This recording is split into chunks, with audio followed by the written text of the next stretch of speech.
பிரியமானவர்களே, இயேசு கிறிஸ்துக்குள்ள எப்பவுமே சந்தோஷமா இருக்கணும். சரியா?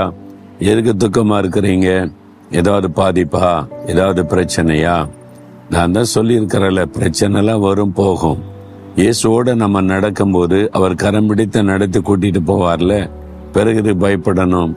ஒரு மரண போராட்டங்க, இந்த மாதிரி வியாதி, இந்த மாதிரி மரண ஒரு பிரச்சனை வந்து விட்டது அப்படின்னு கலங்குறீங்களா? உங்க வீட்டுல யாரோ ஒருவர் பாதிக்கப்பட்டுட்டாங்களோ, உங்களுக்கு அந்த பாதிப்பு வந்து விட்டதோ, ஒன்னும் பயப்படாதங்க. ஆண்டவர் என்ன வார்த்தை சொல்றார் தெரியுமா? உபாகமம் 30:20 நீங்க அவரை பற்றி கொள்ளுங்க, கர்த்தரை பற்றி கொள்ளுங்க, அவரே உங்களுக்கு ஜீவனும் தீர்க்காயுசுமானவர். ஆண்டவர் தான் உங்களுக்கு ஜீவன், தீர்க்காயுசுமானவர்.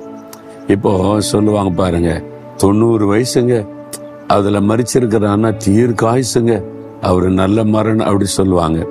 அதே வாலிப வயசுல மறிச்சுட்டா அற்ப ஆயுசுங்க, அற்ப ஆயுசுல போயிட்டாங்க அப்படின்னு சொல்லுவாங்க. அந்த ஆயுசை குறைத்தே மக்களுக்குள்ள இந்த நிலைமை எண்ணங்கள் இருக்கிறாரு. இங்க ஆண்டவர் சொல்றாரு, கர்த்தர் உனக்கு தீர்க்க ஆயுசானவர்.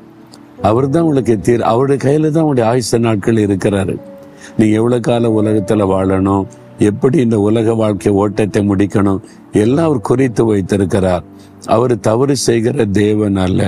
ஒருவேளை உங்க வீட்டுல சிலர் இளம் வயதுல மறிச்சிட்டா அதுதான் அவருடைய தீர்க்கமான வயசு, அவ்வளவுதான் கர்த்தர் குறித்த ஆண்டுகள். அதனால சோர்ந்து போகாதங்க.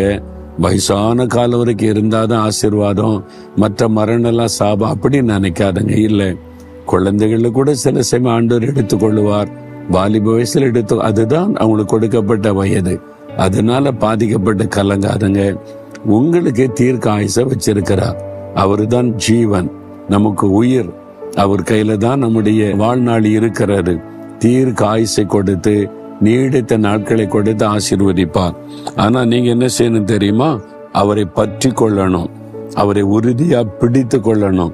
இயேசு கிறிஸ்து தான் எனக்கு எல்லாமே, எனக்கு ஞானம், பலன், சுகம், ஆயுசு எல்லாம் அவர் தானே. அவரை உறுதியா பற்றி கொண்டீங்கன்னா உங்களுக்கு தீர்க்க ஆயுசை கொடுத்து நடத்துவார். இப்ப சொல்றீங்களா, ஆண்டவரே நீங்க தான் எனக்கு எல்லாமே, என்னுடைய ஜீவனு நீங்க தான், என்னுடைய ஆயுசு நீங்க தான், எனக்கு தீர்க்க ஆயுசை கொடுத்து நடத்துறீங்க, நான் உங்களை உறுதியா பற்றி கொள்றேன். இயேசுவின் நாமத்தில் ஆமேன், ஆமேன்.